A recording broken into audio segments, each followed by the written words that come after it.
Hello and welcome to the Overly Animated Podcast, where we take animation seriously. We talk everything animation here, including Final Space, which we'll be getting into right now. I'm Dylan Hysen, and today I'm joined by Michelle Anderer. Hello. April Collins. Hi there. And Alex Bonilla. Chookity. Is that the sad chookity? Yeah. The depressed eating disorder mooncake. Yeah, we'll talk about that because it's time for Final Space Episode 5, Season 2, The Notorious Mrs Goodspeed, that aired last night on Adult Swim. Yeah, Adult Swim. And I was watching it, so I should know that. And we talk about Final Space every week here at the Overly Animated Podcast. Find us at overlyanimated.com on YouTube at youtube.com/overlyanimated, or search for our Final Space iTunes feed on your favorite podcatcher. So spoilers for this episode 5 of Final Space Season 2 and all previous Final Space episodes. Let's get into The Notorious Mrs Goodspeed. Michelle, what did you think? Oh boy. This episode was fine enough, but it did not wow me. I don't know if it was supposed to wow us, but I think initially I was pretty hyped for the idea of like, oh, we're going to meet Gary's mom and what is their whole relationship and is it going to be really angsty? And it was, but I think this episode might have suffered from the fact that it's so obvious that his mom is a con artist. Nightfall even points it out. And then, yeah, she still is, and she leaves and everything's unresolved still. And I know there's probably more to the story, but being able to peg kind of what the ultimatum was going to be so early on was, I mean, I consider that kind of a downside. The B plot was interesting. We got to see real big Mooncake almost eat everyone.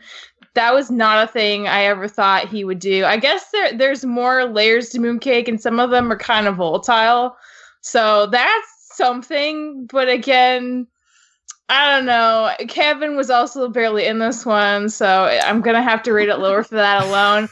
In a weird way, Clarence was the highlight of this episode. I mean, no, like, honestly, like, when he was on Gary's face, like, the crotch joke, and, like, him and Cecily hitting on the mom, like, because I, like, don't trust the mom either, so, like, I don't mind that she's getting hit on by him, and, like, I don't know, this episode was fine, but it didn't exactly blow my mind, which is fine. Like, it's, you know, I'm not asking it to, but not my favorite either.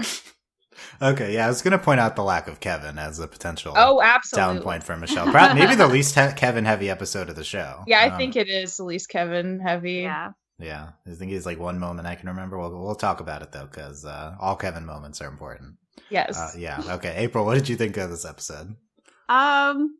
My feelings are sort of reflective of Michelle's. It was like a nice enough episode, but again, I think something that it suffered from was that like the entire course of the episode was very predictable. And that was kind of disappointing just because the show in the past has taken like these sort of like tropey, like overused story types and like done them in a better way, and like this one just sort of fell short. I also felt really bad for Gary, and not so much so in like a sympathetic sense, but like in a I feel like your character is better than this at this point. Ooh. And just because we've had, you know, a whole lot of growth with Gary, and then for Gary to kind of like immediately like go back on what he was doing, like it sounds terrible, but I was kind of like all for him being like, yeah, I'm gonna go like shove it in her face and then just abandon her. And I was like, yeah, like go do that, like that sounds great, like you kind of earned it at this point. But then like he like immediately like turns like does a complete like 180, and I'm like, wow, like I was just very disappointed in him. And then, you know, of course, like there's the whole like, oh, she's a con artist, and then she continues to be a con artist kind of thing. The whole mooncake thing was very sad, if not a little bit revolting. But like I found it like slightly more interesting than like the whole thing with the mom like plot. And I do agree that like Clarence was actually very enjoyable in this episode, despite how like perverted he was being. So I'm very like lukewarm-ish on this episode, if that means anything. Yeah, that means something. That's a word. Okay. I think, okay, but yeah. The like flashback at the end, I really did enjoy that with the song. So that part was very like redeemable for me. Nice. Okay. That's good. Alex, what did you think of episode 5? Something definitely felt off about this episode. It's because Mooncake was really fat. That was different than normal. Well, look. You can't not hate on him. He didn't draw himself that way. The animators did. Yeah. You can't blame him. He didn't draw himself that way. And look, between this and Avengers Endgame, it's been a very bad year for using stress eating and getting fat during moments of depression as a joke. It's been a bad year for that, so that's just kind of my that's why I couldn't really get into the whole gag of it, because it's like, oh, are we doing this again? But anyway, so that the Mooncake stuff is as Michelle and April have mentioned, the predictability of the story was didn't really, because it was predictable, it wasn't enough to carry me emotionally through it. April mentioned the ending sequence, which I agree is well done, but I think, again, similar to episode 2, I think it kind of highlights the imbalancedness sometimes of this show, where like it feels like throughout the episode we've been like hammering home, okay, Gary feels abandoned by his mom. Never really had a relationship. We've gotten that through the whole episode, and then as if you didn't get it enough, we get the hammer of a 2-minute sad montage set to crying and flames, but like as if the whole episode hadn't already gotten that point across. So this whole episode feels a little weird. The jokes, usually there would at least be the comedy stuff, but for example, there isn't enough Kevin in this episode. I will say that for sure. Hugh is very one note. It's like they only give him pancake jokes, and I feel like Hugh is capable of more than that. And so Nightfall doesn't really do much except state the obvious for the audience, because the audience is also very, very into it. So yeah, it's hard for me to pick out positives about it, because it did kind of feel like going on a ride that you already know all the twists and turns. There's maybe like 1 or 2 sequences that we'll talk about that were pretty funny and unique, but the rest of it kind of felt like going through the motions. Okay. I thought there were some good points there, by you, Alex, by all three of you. So let's, want to get into those. Personally, I really liked this episode. I had a feeling you were going to say that, and it blows my mind every time, Dylan. Well, sometimes I say I like it to be opposite of everyone, but I came in really liking this episode, because I think it's like definitely for me the second best of the season for sure. The biggest problem with it, I agree with all of you, is that it's based on a trope, which is extremely familiar, in this type of show, or any type of like most TV shows, which is like the main character falling for the con artist and they're bad. The worst part was that felt predictable. However, I don't think that like disqualifies it or the emotional stuff that Gary's going through.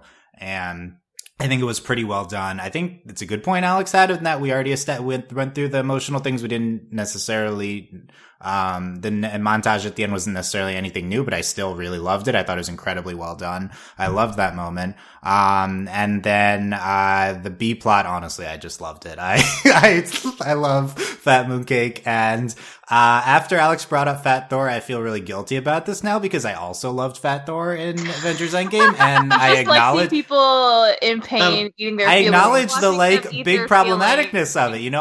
It's not like an intellectual opinion. I just found it very funny, and I found Fat Mooncake very funny. Yeah, and I'll say it's hard to resist the image of an inflated mooncake with like giant cheeks. It's hard to resist is that being funny, you know? So like I don't blame people who enjoy this gag, but it kind of stands out that we're like still doing this in very prominent places in 2019. Yeah, it's a very good point. Obviously this would be made before the Avengers Endgame came out. But it will probably in other media too. Yeah, but no, with the B plot, so we didn't get a screener for this week, and I happened to be up at 11:30 last night, so I was watching the episode. Alex was watching it too, we were commenting. But that's why I feel like so sleepy. I think the TV shouldn't be airing at 11:30. I would not have watched it live unless I was at party. But you need to go it's to too sleep. late. Yeah, it's too late. This mooncake was just and then he just ate Fox, and I died. Like it was the funniest thing. He's eating Fox, and I'm like, mooncake, eat him! Yes, let's do it. Eat him. Yes. That's how we get rid of Pro Fox. That was my reaction. I was like cheering for mooncake. That's what happens after 11 o'clock. I was like, eat the rest of them. Like, he was about. Oh my god! Eat them. Oh no! Eat them all. You want him to be Pac-Man. Yeah, but then he went back to normal, and I was like, oh, I want him to eat everyone. Oh my god! I wish I could do that. It's like Gary and his mom come back from their secret mission, and like the only giant mooncake floating in space because he ate everyone and the ship at that point, that would and be he explodes. I really wish. I wish that happened. I was so happy with mooncake eating everyone. Mooncake is Galactus. He just eats things. I got a lot of no face from Spirited Away. Totally. Yeah. It was the best. I think this episode's super funny. I think the guard is one of the funniest things this season. That's one of the few sequences that stood out to me because like it felt a little bit different from the rest of the episode, and like I think that one had like a bit of improv vibe going on. Like there was some silences thrown in. So I think that part works really well. Yeah, that's definitely one of the standout gags, but I think there's a bunch of other stuff too. I think Gary's haiku was fantastic. I think Gary and Nightfall talking about his man nips was fantastic. I think Tribe had a lot of fantastic lines. I'll go through all of them. I thought the B plot was so strong in a season where I haven't been thrilled with some B plots. And I think there's also like a gorgeous episode with the heist and everything. And yeah, sure, it suffers from it being predictable. And I think maybe the mom didn't stand out as much as I wanted, but it ends on like a fantastic, montage, like giving them to the emotional impact of the episode. I thought the intro sequence also was incredibly notable. I would wish the show would do more things like this, or just on a random planet, and just we bring back these characters from episode 2, and I'm like, why are we doing this? But I thought it was funny and it was gorgeous, and that felt to me as like, this is what I want from Final Space. So I think there's a lot here. I like that we held Gary like accountable for previous actions. That's a good point too. Yeah, definitely. Even though it's gets off, but he's confronted with it.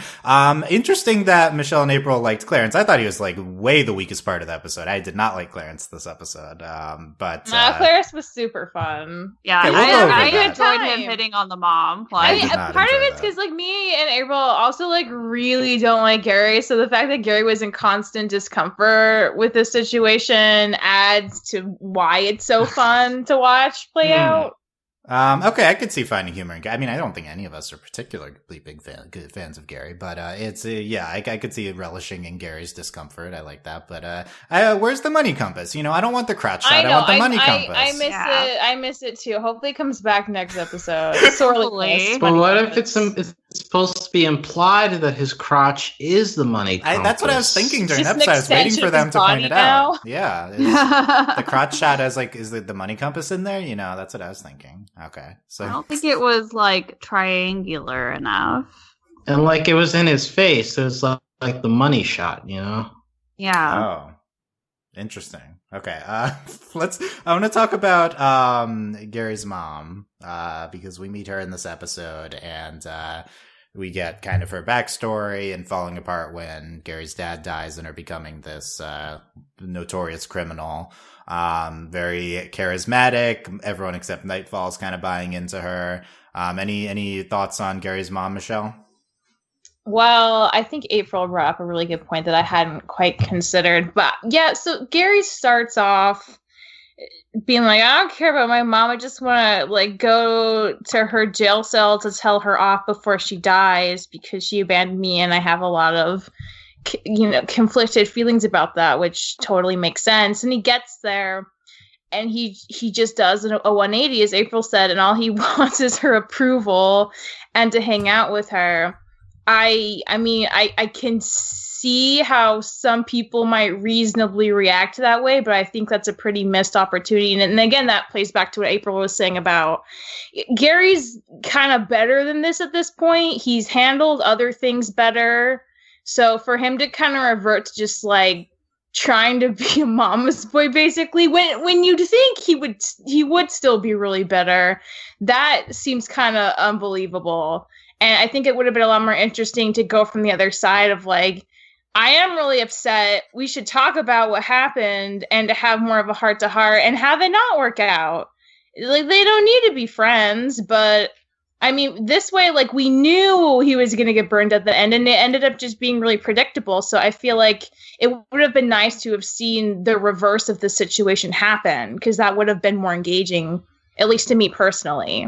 Yeah, so about this point that April originally brought up with, like, you think being disappointed that Gary bought into his mom, basically, and to the point that you brought up, the point like maybe his characters moved past that. So I definitely agree on a storytelling level that this is tired ground, right? Like, this is the character buys in, and the audience knows, and they're not actually changed, and they burn the main character. Like, this is treaded upon territory. Like, I definitely agree at that point, but I do think it's like very realistic for when someone you have an emotional connection to from the past coming back into your life, and you can't help it but react positively to them. I think like the trope is based in a very valid human experience, like a common human experience with that happening.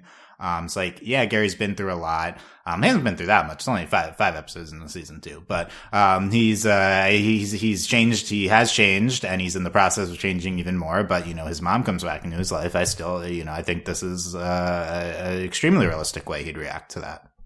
I mean, it seems pretty obvious for the viewer that she's pretty shady. So if it's as obvious to us, like Nightfall even tells Gary, and he trusts Nightfall, and she says, "Yo, like it's pretty clear your mom's like a con artist, though." He just brushes that aside. I think that's kind of silly because again, like the montage at the end on its own is super effective, but juxtaposed to the rest of the episode feels kind of hand-fisted and doesn't have nearly the emotional impact that I think it was going for, simply because like we could see this coming from a mile away. So our hearts aren't wrenched and we don't feel duped because we didn't believe for 1 second that what was going to happen wasn't what was going to happen, So again, if you want to make it compelling, like if it becomes predictable, you're going to lose some of that edge. So that's just, I think, simply a consequence of how this ended up translating for viewers. Yeah, I think I disagree 2 points here. The first being that,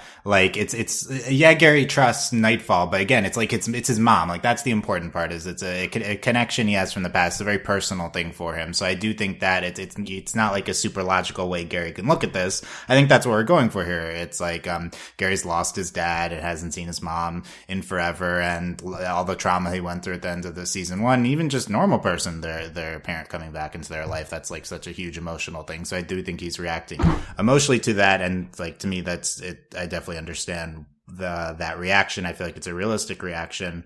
The second point, I don't think the episode wants you to be tricked by the mom. Like, so I disagree. Like, I disagree that the ending can't be impactful. Like, you're not supposed to like be tricked. Like, you're supposed to see that. What I mean is, like, so if we're supposed to be really empathetic to Gary in the montage, but he's the one who was surprised by this bamboozling, but we have not been, and that's intentional. We cannot share as much in that same amount of grief that he's having. And I think there's like a disconnect there. And I think to add to that too, some of that disconnect comes from the setup about like Gary's viewed a view of his relationship with his mom too in Yeah. the very beginning, because immediately we have Gary, like, he finds out about his mom or whatever and where she is. And if they had gone the route of like him being like, what, my mom, like, I can't believe it, like, I haven't seen her in so long, like, I miss her, I wonder what she's up to, like, which again would have like dug even deeper into that trope. But I think that because we didn't get that, then there becomes that real disconnect in terms of like why Gary's so like heartbroken. Like, and I agree, Dylan, that any like rational, you know, like any human being would be like upset to be betrayed by their mother, you know, yet again. But the fact that like even from the very beginning we weren't set up in that like in that fashion, just like further like make like disconnects the two ideas. Like, I agree that like the flashback sequence, like in the end, like is really gorgeous and it plays out very nicely by itself. But like, given the fact that the introduction we get from Gary's mom is that she's this terrible person and he's excited that she's going to die, to then us suddenly like helping her break out of prison, and then like we're surprised that she's, you know, the terrible person that she's been the entire time. Like that doesn't necessarily like play out for me. And I think that like, for me at least, that's where like my I guess like apprehension with that storyline comes from. Like it just doesn't, it's not logical. It's not set up the way that I think they were trying to set it up.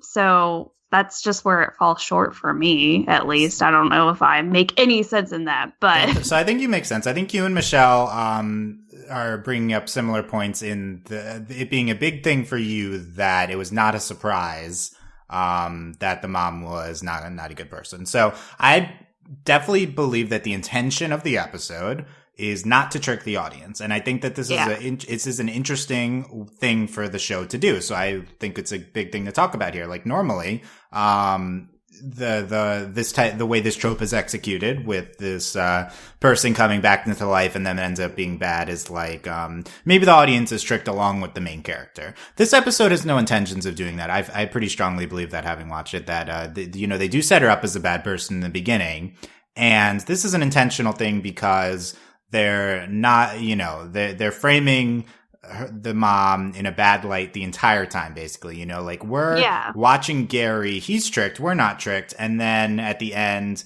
we're like digging into the emotions that he's feeling. And personally, like, this is where the opinion part comes in versus the reading of the intent of the episode. I don't believe that you need the surprise in order to have the emotional impact from empathizing with Gary at the end. We've gone through this experience with him. We weren't on the same page with him watching. So I do think it's a really interesting way to frame this episode narratively. We're not, normally, the audience is on the same page as the main character. This episode, we're on different tracks. We know the mom's bad. Gary's buying in. Everyone else is buying in. We're kind of Nightfall is kind of the audience surrogate in this episode. And then Gary gets back to where we are, and we feel his I think we're supposed to feel his emotional impact, even though we weren't exactly experiencing the same thing as him. And I think that's where the montage at the end comes into play and kind of bringing that all home. Well, and I think the other like missing key too is that like I agree that I don't believe that at any point like we're supposed to believe that the mom is like good, a good gal. Yeah. Like, I don't believe that we're supposed to at any point believe that. And so I think in that sense, like, yeah, the episode did a great job at like keeping that. I think the biggest issue is that like, okay, she like somehow convinced Gary, but I don't understand how. So maybe that's where like maybe that's where my disconnect comes from is okay. The fact that like she literally only said like 2 sentences to him, and then suddenly he's like, okay, like, let's save my mom. And I'm like, what? Why? Like, so your reaction is like, why is Gary being such an idiot right now?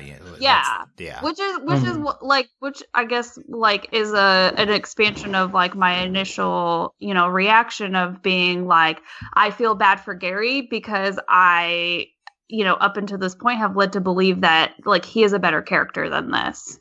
So, and like, what do you mean better character? Well, I mean like, that the show could do more I don't want to say like more interesting because that's too vague to be a helpful statement, but to invest more in kind of his conflicts in a way that maybe, because like I think the thing now that we're talking through it that would have made the montage at the end more effective for me is if there had been at least one moment where Gary had like a tiny quick conversation with the mom where like we as viewers could reasonably assume that there was a glimmer of hope at the end of this, to make it a little more interesting and to have the stakes be like a little more 50-50 than just flat out expecting the worst the whole time.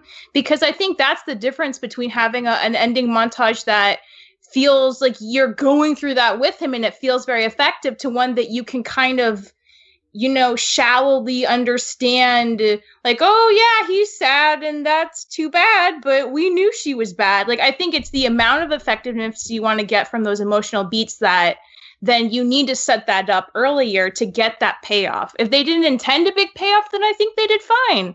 But if they were hoping for that to hit harder, I think that was one of the things that was missing. Yeah, so I think a big disconnect with our reactions is just the ending montage with or without the surprise. Like for me, I don't need to be surprised by like the mom being bad. It still was emotionally paid off. I think it's valid for you to have that thought as well. Alex, what are you thinking with this conversation? You know, what side are you coming down on here? Well, I want to throw two things out here, taking a step back and like looking at this episode in the context of the season. Because first of all, one thing that I think also adds to this feeling weird is that up to this point in the show, we haven't really talked about his mom at all. Like the first season, we had several episodes about his dad and his connection to his dad, and that makes that episode where like he goes back in time and like meets up with his dad, that makes that feel very emotional. But because we'd like touched upon that a couple of times throughout that season, now in all that time we didn't really talk about his mom. In this season, we haven't really talked about his mom. So our first introduction to her existence is immediately, oh, I don't want to talk to her. She abandoned me. It's like the first time we're even hearing about her in the show is so negative. So like it feels very like direct. Now, at the same time, like another part of this episode, I think comparing it to episode 2 is interesting because both episodes seem to have the aim of setting up a villain for the rest of the season.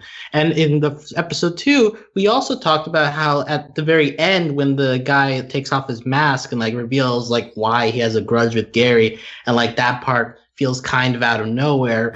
And you have the setup at the end of the episode, like, oh, he's going to come back. And then this episode, the same thing, where like at the end, you obviously know she's going to come back. She's going to be a villain.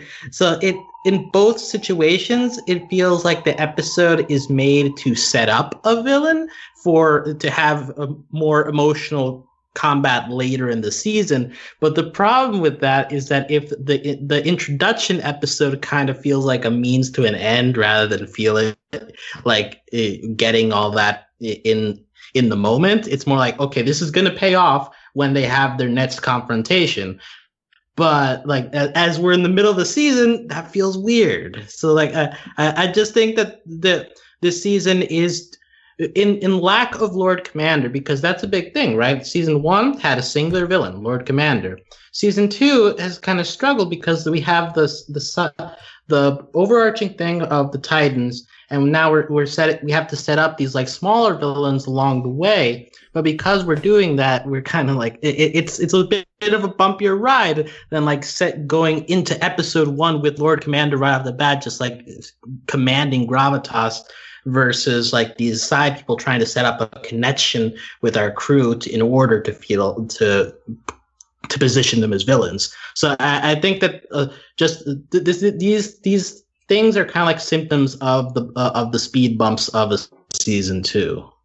Yeah, I think these are good points. I definitely agree with number 1. I had the thought as well that it's like, okay, in the scope of the series, Gary's mom is not something that previously existed whatsoever. And it felt like, oh, this is an easy thing that they can expand upon season 1. There's a hole there with the mom. We only talked about the dad.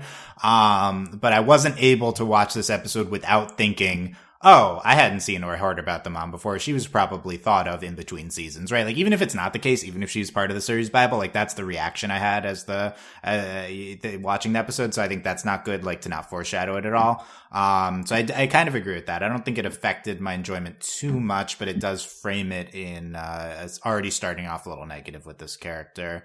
With number 2, I think the difference between this introduction and the villain from episode 2, which I think is a good comparison, I agree they're both kind of villain introduction episodes, is that this episode has more, I mean, it's all going to come down to whether the ending and whether the whole emotional arc with Gary and Mom lands for you. And clearly it did for me more than everyone else. I think it's like this episode stands on its own with what it's presenting is my argument. Like, yes, we're setting up for her to come back for multiple episodes, and she might even be the main villain of the season, it seems like. But, I think what we went through in this episode was impactful in its own right, as brought together by this ending montage, as undergone by Gary's experiences the entire time, despite the audience not having a different perspective on everything from him. So, like, I think it's just dependent on what the emotional beats in this specific episode, how successful they are for you. Although, yeah, I do think you dull them a little bit when you set some stuff up at the end here. The intent, I think, of the ending line would be for it to cap off Gary's emotional arc in this episode and set up future things. It's not just a purely setup thing. It's supposed to also, like, conclude the arcs, or, like, be the next step for the emotional arcs Gary's going through here. I think your mileage may vary whether that would succeeded. I think it moderately did for me, not necessarily a lot. So I think that, I think it's an interesting moment at the end, right? Like Gary says, that woman hasn't seen the last of me. It's on. It's an interesting reaction, I think, from being, like, skeptical in Gary's current state of mind of, I guess, being very fragile after the events of last season. He's are skeptical when the mom comes in. He's to the point where he's like, I want to see her just so I can get the last word in, right? And then he gets he's able to open up a little and is hurt by it, and this is his reaction at the end, is like, it's on. Like, I was vulnerable and it was hurt once again, and this is, I'm hardened now, I guess, is where Gary is at this point. I think I buy where he ends up at the end, and I think it's an interesting place for this character moving forward. Another thing here at the end is that it seems that he knows that she's leaving with the dimensional key, and he just lets it happen, which is also kind of weird. So I can't really justify, like, why he doesn't even make an effort. Saving it for the next episode, that's why. Okay.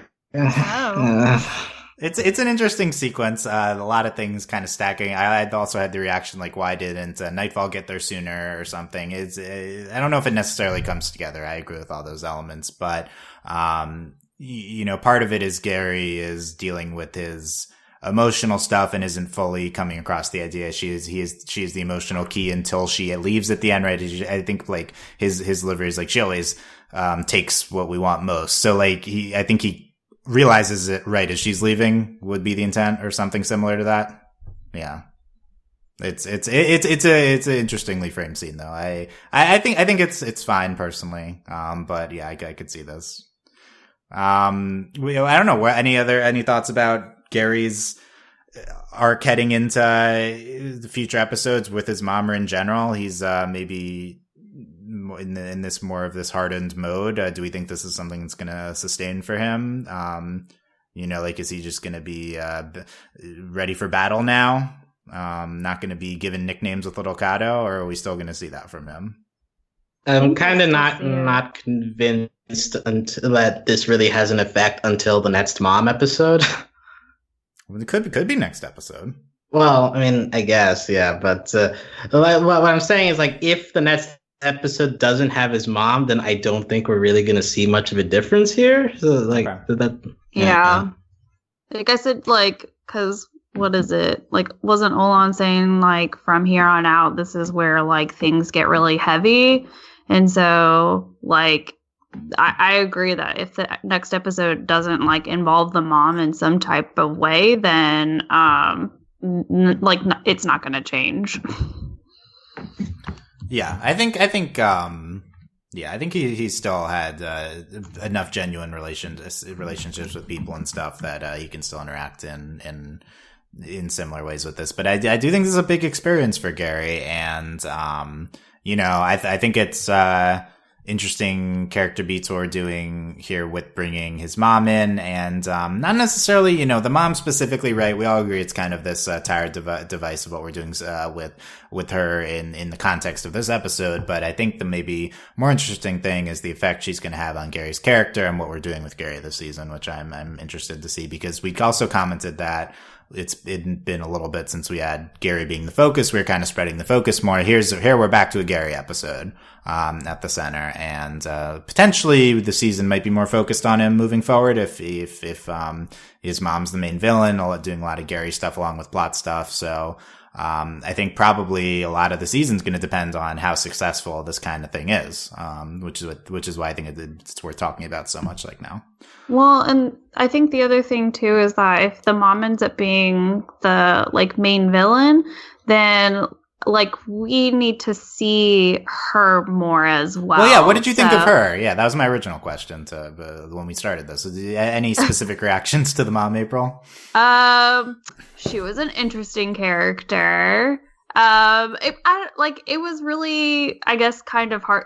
Okay, if I was putting together a girl gang, I would probably want her in it. But knowing what I know about her, she's not my most favorite person in the world, just given the fact that she abandoned Gary after his dad died, and abandoned him at such a young age. That's so selfish. Not that she's really changed, because obviously she still acts very selfishly and is very self-motivated in those regards. But I mean, did you have any empathy for her after seeing the montage of her so upset and the talk with Gary where Gary's like, why'd you do this? And she's like, I was really emotionally died when dad died, and we saw her in the flashback. So did that elicit any empathy, or more than a little bit enough to change the view on this character? This is gonna sound really bad, but no. And maybe it's valid. just, well, and it might just also be too because I have a bad relationship with my mom, and so sometimes it's very hard to take a step back, because I'm like, wow, your mom's really shitty, and and then for even for her, her reasoning is just oh, my heart was shattered, and I'm like, okay, well, girlfriend, you're way past 2019. This is where we pull up our bootstraps, we get back on the horse, and we do what we gotta do. And then her also saying that too was that it implied that she had no love for Gary. So all of her love for Gary was with his dad, and then when his dad passed away, that disappeared. She just literally didn't care about him anymore. And I understand that grief is a really real thing, but at the same time, and maybe this is just the justice warrior inside of me too, but at the same time, you have to be an adult and you have to take responsibility. And so if you're that depressed, then why wouldn't you go seek help so that you could be a good parent to your child? Or because I think the other way she could have taken it too is that this is my son, this is the last piece of my now deceased husband that I have left. But she didn't take it that way. So you're saying rather than go become a terrible space criminal, she should have went to therapy. As usual, right? That's absolutely 100%. Yeah. Or taking him with her, you know what I mean? That would have been dangerous, but that would have been so much fun. I would watch that series. How did she go from just widow to notorious criminal, right? See, that's what I want to know. How do you get to that place? I jacked his dead husband's ship and went to space. Exploded in final space or whatever. His ship that he kept in the garage. Probably. The one he was working on in his spare time. She was helping him out. Yeah, I think we're gonna probably get to see more of that gap in. We have a very vague outline of her history to start with here, and I'd be interested in that. One aspect of her character I think was pretty prominent was her use of her sexuality to get what she wants. That was another thing too. This is like maybe the most memorable aspect of her character, given we highlight it with Clarence's reaction to her. And maybe it's just one scene and this isn't a defining aspect of her, but I don't know. This always a little bit rubs me the wrong way when characters are written in this. Like, it's totally obviously a valid thing if she's a real person, and this is, if, her using this to her advantage. This is completely good. This is good.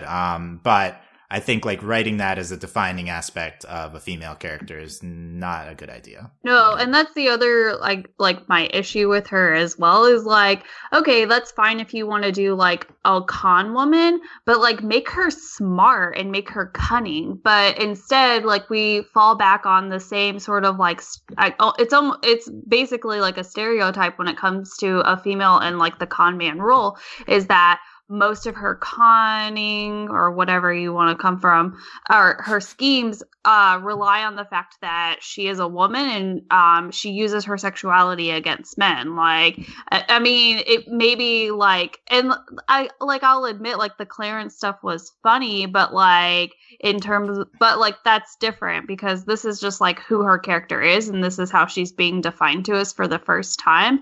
And like I would have loved it if she had been smart. Like then I probably would have been like a little bit more forgiving and I probably would have really, really enjoyed her. But like she was totally playing Clarence the entire time. And then she was also like digging into the mom role. Well, she wasn't even really doing that, but like she was still manipulating Gary enough in a sense that like, to get her way. Yeah, exactly. Isn't that smart though? I think that's pretty smart.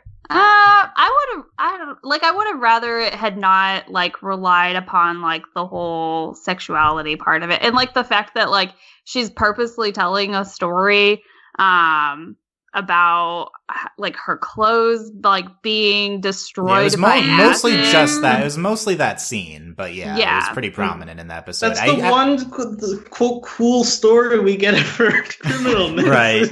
Yeah, I agree. It's too prominent. I do think the episode very much wants her to be presented as smart. I think it's like an interesting character they're trying to present. It's too quick, and we need to see more of her. But they're trying to present her like being owning her sexuality to get ahead. They're trying to present her being really smart and capable, and they're also trying to present her as like an action hero too. Like she's always like backflips are always the right idea. Like that stood out to me too. That's like that. I'm like, this isn't. It's actually not many female characters I've seen presented kind of with all of these attributes. Like I think they're kind of going for something interesting here. I would say all of those are things I've seen before and that I don't find very... Because, like, femme fatale's been around forever. The strong female character who's a stone cold lady who can kick your butt has been around forever. The one thing I really liked is that she left her family and just went on her own, because that's not something... Like that. I love that because I mean, the sad thing is like she's so irredeemable because she never tries to make amends. So she's just a bad person through and through. But right. That's what I'm saying is she's like evil and all those things. And yeah, I like that singular choice because so often, like if you're a mom and your son is the main character and the dad's gone, like your only choice is to be the stoic mom who takes care of the child on your own and just does your best and is the try hard symbol of what a mother should be. And she's not that at all. She pretty much rejects that immediately, and it's awful, but it's like refreshing. So that particular aspect I thought was an interesting choice. But there's that's like the only real kind of empathy you can have for her, but the fact that she's still willing to screw over Gary takes a lot of weight out of that, because like if we want to like care about Gary and she's doing this awful thing to him even now after it's been so long, I mean nothing's really changed and she's as bad as she ever was. So I feel like that undercuts it a little, but like I like that that's part of her backstory, because at least that's like something you don't see every day with a mom. Yeah, and I definitely think she was using her like role as mom with Gary to escape. I think that was the most prominent thing. She was in prison and she's like, oh, who are your friends? You know, she's like playing into that in that scene a lot. That's what that was supposed to be, I think. And, you know, she's kind of pretty typical con artist, kind of using any like relationship or whatever that she has with anyone to get ahead.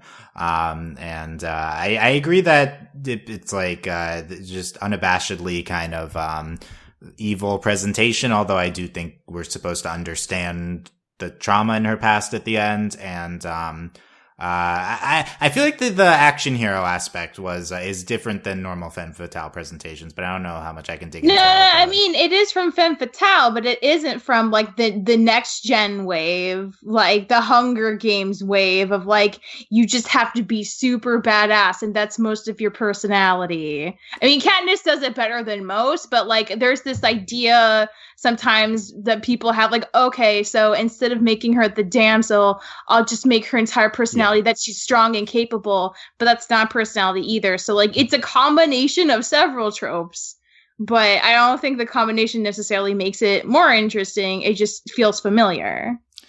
Yeah, I mean, I certainly agree that's, and I would, that with that, presentation of that, and I think it mostly would apply to her. It's hard to, we just need more of her, I feel like. I'm sure it's really hard to make pass judgment because this is the only episode that we've seen of her. This is the only time we've ever been mentioned of her. Like, I'm still really curious to figure out how like little Kato knows about her because he was like, did he know about her before? Yes, did he super pumped for her. I know, but he could have just jumped on the bandwagon. He loves Gary and she's like even cooler than Gary, so he was just like, I have to meet her. Oh, it's Gary's mom. Yeah, I feel like he knew her because it seems like he knew her, but he could have been jumping on the bandwagon or something. Because at the beginning, it almost seems like he doesn't know her. I don't know.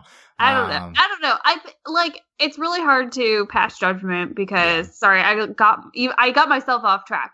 But it's hard to pass judgment because this is the only time we've ever seen, heard, or talked about her in the entirety of this show. And then for me personally, like the show is very, again, it's like so lukewarm in terms of like the story and everything like that like, I'm like, okay, like, yeah, this is like an initial thing, but like I'm also the type of person who I don't like to necessarily go off of first, like, judge, like the first impression. I like to see like, okay, who is this character? And then I can decide if I like them or not. So it's a good quality, not going off of first impressions. Well, I try to give everybody their shot. Good, yeah. Well, Alex, any other closing aspects of Gary's mom that we didn't talk about? Not especially. I don't think there's much going on with her in this episode, so I think we kind of covered every nook and cranny that there was in here. Like, it's an introduction episode, so just kind of like that. That's how I'm taking it. Like, I can't really make judgments either because I know that this is more than anything just a setup for bigger, probably bigger episodes later in the season. So we'll see more of her and get to know more of her backstory and all. But in this episode, she's, laying down the basics, the foundation, and hopefully they add stuff to her later.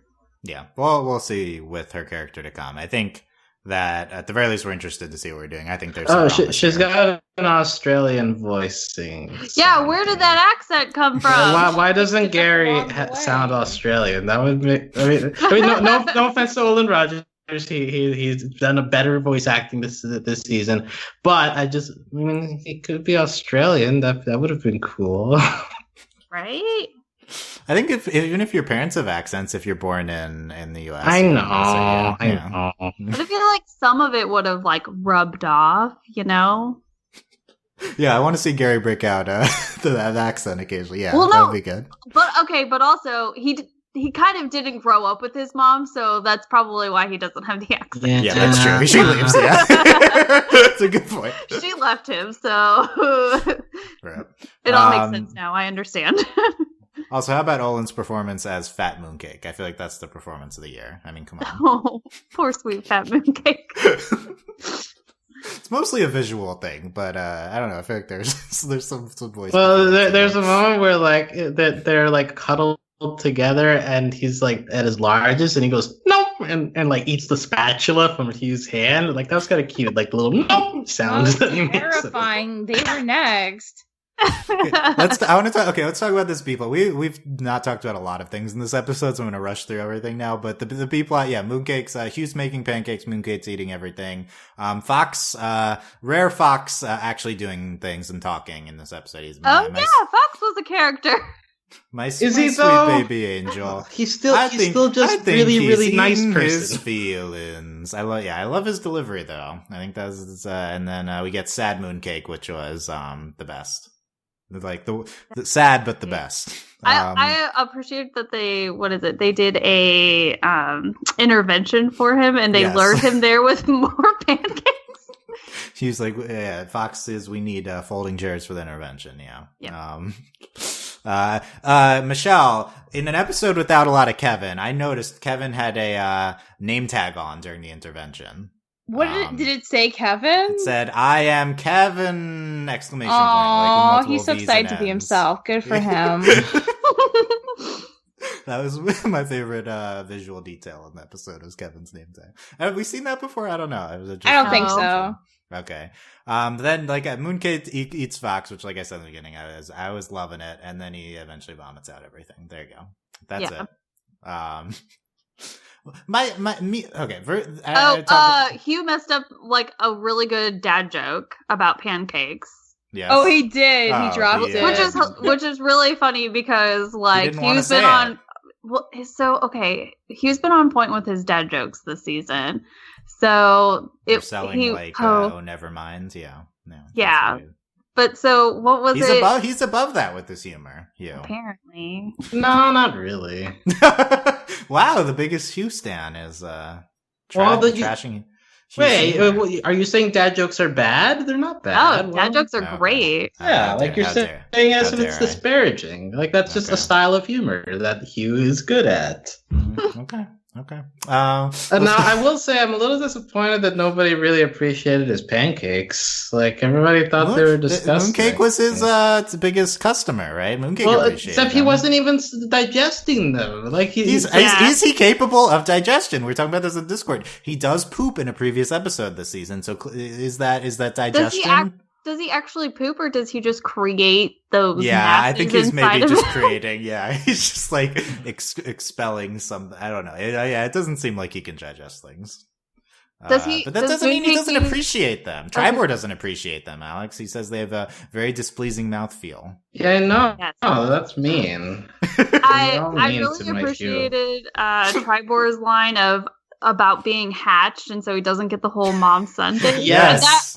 That one was really good for me. I'm telling you, Tribor says, I was hatched, so forgive me if the whole mom-son thing doesn't resonate. Yeah. Tribor has some good lines. I was gonna say, this is actually one of Tribor's better episodes. I thought the mouthfeel line was good. Makeover too? That was nice. Yeah, and then he gets the makeover, and he's like, I can work with it. Yeah, I like his comment. I feel like Azar. I feel like his commentary during it was funny. He's loving it so far. It's good. So the beginning of the episode, we're on the fake cough with the dinosaurs. I feel like this is I don't know. I thought it was a good point. This is a thing you can do with Final Space. Like, you can be on a random planet, even if you do a Star Wars parody or not, you can be on some random planet with some creatures. You can have a pre-credit set piece there, like, pre-openings. Like, they could be anywhere, and the show is so great visually. So I feel like I want to see more stuff like this. Yeah. Yeah, it's definitely very like these are obviously Tauntaun looking things. It's like we're just like really diving into the episode 5 parody there. Episode 5. There you go. Oh yeah. Oh man. I don't think that was that intentional, but okay. Wait, is this episode 5 or episode 6? It's episode 5. This is episode 5? Yeah. Okay. Don't get ahead. We have a lot of Final Space to go. Tribor says, do we have company? We do. Classic Tribor. Classic Tribor. Yeah, the family from episode 2. I wore the skin of their dead mother. It's a long story. Actually, that's all of it. Yeah. Yep. And The husband's like making a speech. The funniest part of the scene is the kids still calling Gary mommy. And what is it? He tells them to stay in school. The dad makes it a point to be like, I pulled the kids out of school, and then Gary goes, stay in school, kids. That's true. I really think that's a good gag. It's the continuing stupid gag for like 13 episodes ago. It's really good. Also, I think it's hilarious that they had his arm, but I wish that it had been like super rotted and decayed, because that would have been great. Yeah, how was it preserved so well? I've been preserving it for the impact of the moment. Well, they're on a snow planet, so maybe that has something to do with it. Yeah, also, how did they get off whatever Earth or wherever they were? Oh no, they were somewhere else. The Lord Commander's planet, or was that a different planet? I think it was a different planet. Never mind. I take back what I was saying. Yeah, not fake Hoth, probably.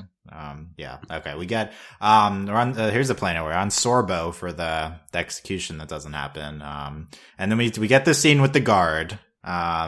They say we got the call. That's their intro to this. Was it Wesley at the front office?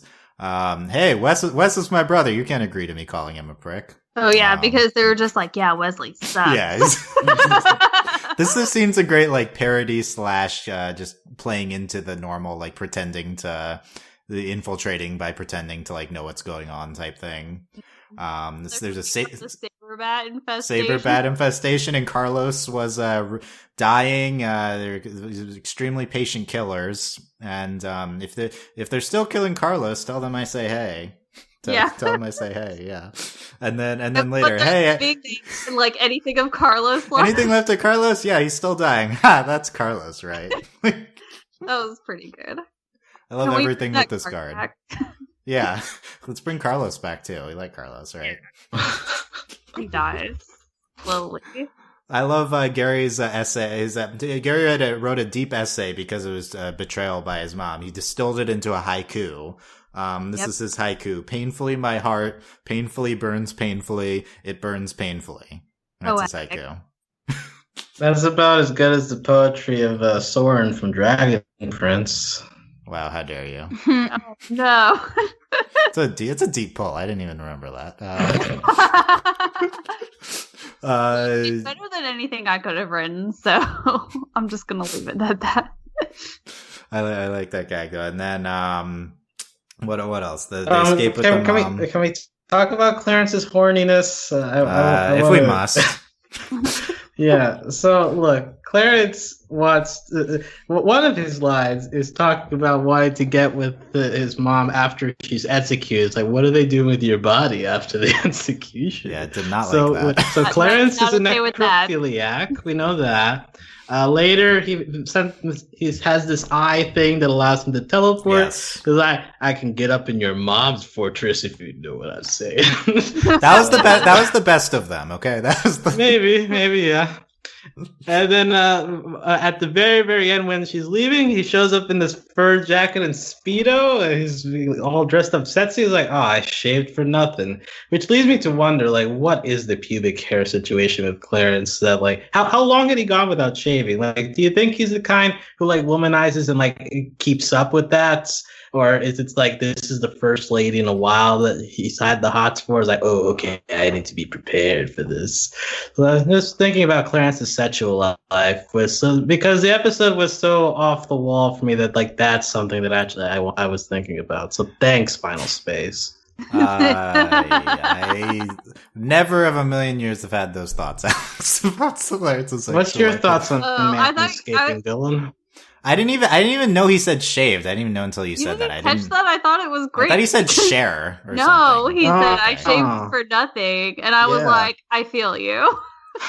Okay, yeah, I didn't realize it until now. There you go. You feel him. Okay, interesting. What else? Oh, and of course the crotch shot. But we the crotch shot. That's the most memorable thing. Yeah, I didn't like that either. Okay, there. This exchange with Nightfall. This is my summary of Final Space's humor. I swear we've had this exchange before, but it was still funny. Nightfall says, watch out for this, and points to his heart. Gary says, my man nips, in between. At the chesticles, your heart. Yeah, I forgot about that one. Okay, the heart. I found that funny, even though I also feel like this is exactly what we've heard. I feel like this is the show's MO of humor exactly. Chesticles, man nips, like I feel like Michelle has praised the nips usage before. Why don't Man nips are always worth talking about. Yeah. Also, why isn't man nips a more like popular expression? Oh, you think that's a winner? We should refer to them as man nips. We need to talk about man nips more. What do you have to say about man nips, April? Just that they exist, and that's Are they what they should. underappreciated? No, but but we should call them man nips. So Okay, call them man nips.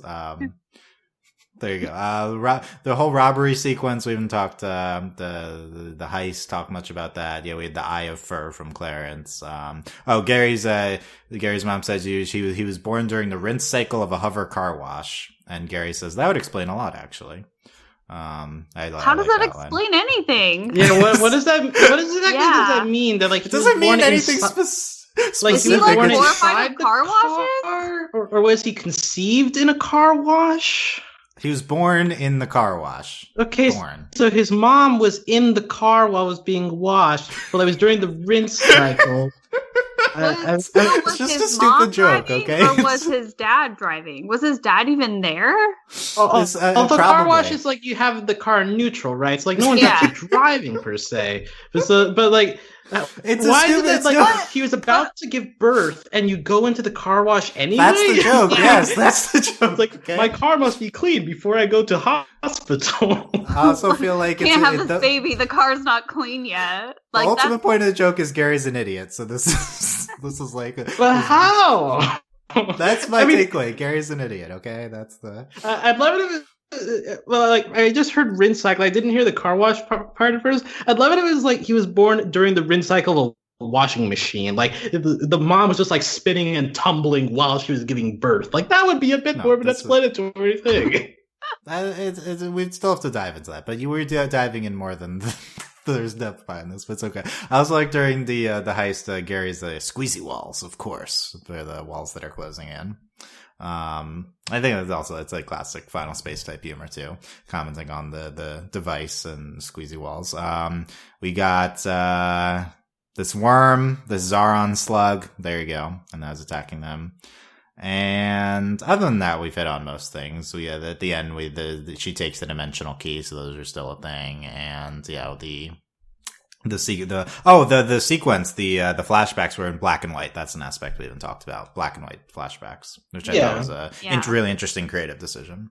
And Teen Gary setting fire to his treehouse that we've seen a couple of times. So that's the attempt the episode made to tie into the previous mythology surrounding Gary's family. Was he had the jar and the treehouse, and also like the history with the dad. So like I do think it gets there a little bit with not seeming too random because it does tie into the stuff we'd already seen. Although clearly we hadn't mentioned the mom before. Yeah. Okay. That's I think that's good. Alex, anything else from the episode or final thoughts? Final thoughts. Dimensional keys. We're still chasing them, and we're gonna get more of them. Probably Mom's dimensional key is gonna be the last one now.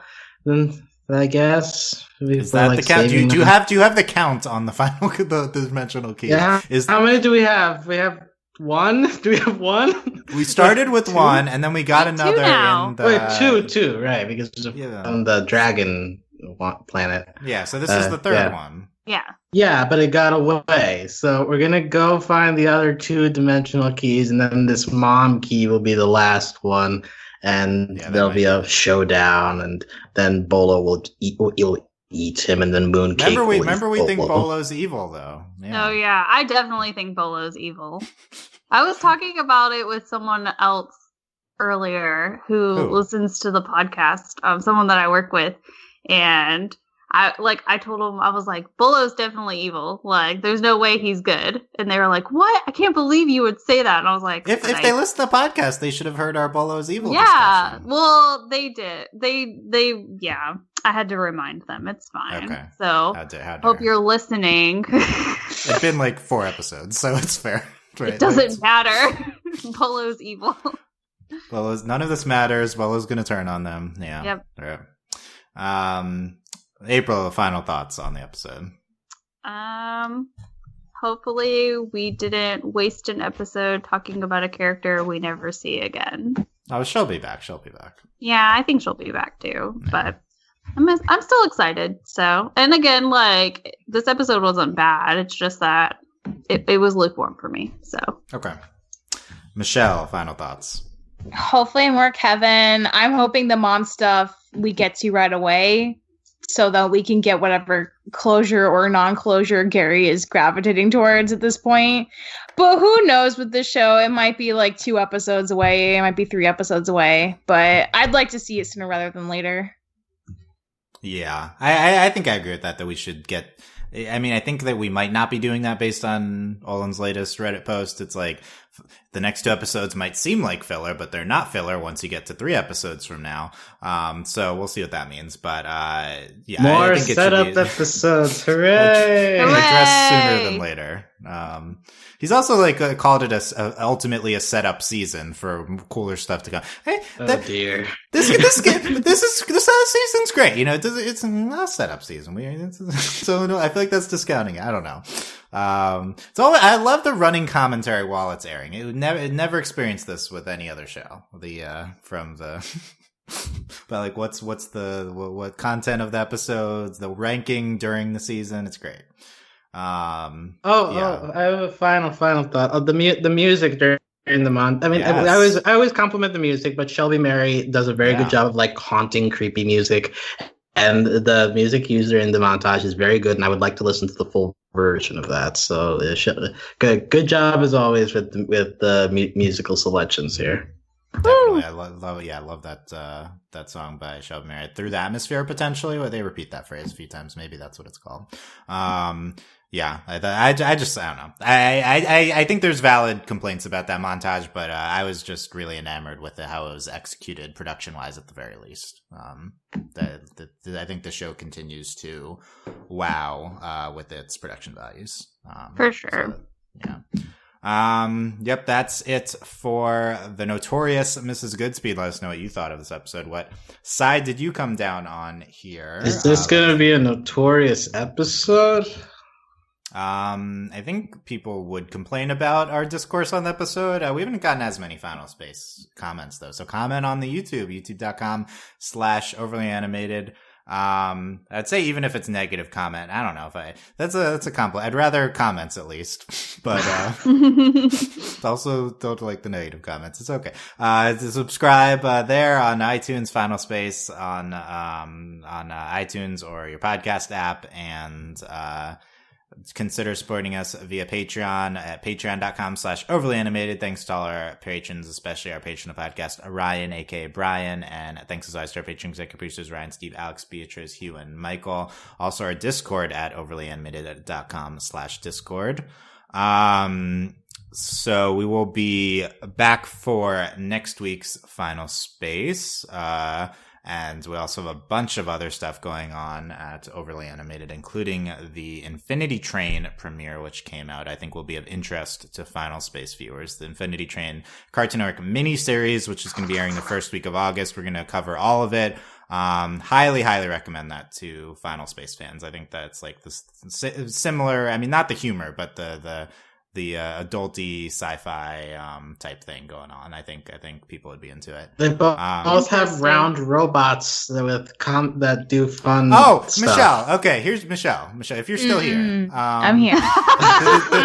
the distracted Michelle, this podcast. What on the Infinity Train podcast, you made the claim that 1-1 in that show is a better character than Kevin. I need you to defend that now on the Final Space podcast. How can you bring this up now? I didn't say he's a better character. Yeah, I feel like you did. No, it's just, I think he's going to have more mass appeal. And because he technically has 2 personalities, there's twice as much to get into. But Kevin, even though he has some problems, he is super memorable, and he always should have a place in everyone's heart, regardless of any comparison to any other character in the universe. So I don't want to touch Kevin comparisons, honestly, because he just stands in his own kind of pillar all by himself, you know? I feel like you're underselling Kevin just as a character. Like, obviously, What? you love him. How? I think Kevin's one of the best characters on the show. Like, clearly he's more of a he comedic is. device, but I think that's valid. Like, he's an incredible supporting character. We've also just had more time with Kevin than Wan Wan. We've only seen Wan Wan for like one episode. Yeah, we'll get so more it's not much soon. of a comparison yet. Okay, we'll see. But I just, listen to the Infinity Train podcast to hear the original inflammatory Kevin take by Michelle. I'm there's the excited. tease for that. Inflammatory. I feel like it's self-inflammatory. I feel like she would be the one most offended by that take, but I don't know. There's we heard the explanation. We'll see. Yeah, so we'll see with who wins the round robot war between these shows. I think they'd get along though. I think the depressed Wan Wan would really hate Kevin. Yeah, the happy one would like him. Okay, yeah, that's... he would. The depressed one would be friends with Hugh. Yes, that's Hugh and My Kevin God. equals 1-1. Wow. Still haven't watched the show yet, guys. Okay, sorry for the We're not- spoilers, Not April. really It's a spoiling lot. anything. It's I'll- not Spoilers. really. 1-1 is a robot that's half happy and half sad. Oh, That's whoa. just the Like concept of the everyone. character. Yeah. Wow, he speaks for all of us. Okay, that's it. Thanks for listening, guys. We'll see you next time. Bye. Bye. Bye.